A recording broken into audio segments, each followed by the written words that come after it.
ముఖ్యంగా దేవుని కొరకు వెళ్ళాలండి. మందిరానికి ఎందుకు వెళ్ళాలి? మనం దేవుని కొరకు వెళ్ళాలి, దేవుని మాట కొరకు వెళ్ళాలి.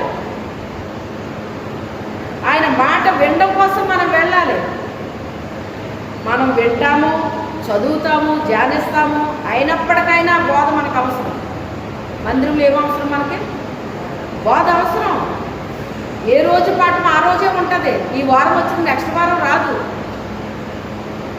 అలాగా వారం వారం మనం పాఠాలు వింటూనే ఉంటామండి.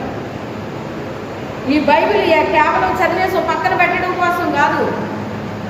ఎందుకు రాశాడు ఇది? మన కోసం ఎందుకు రాయించాడు ఇది? ఆయన యందు మనము భయము భక్తి కలిగి ఉండాలని చెప్తున్నాడు. వినటం వల్ల విశ్వాసం కలుగుతుంది. అది కూడా దేవుని గురించి వినడం వల్ల కలుగుతుంది. మనకి దేవుడు అంటే భయం ఉంటుంది మనకి.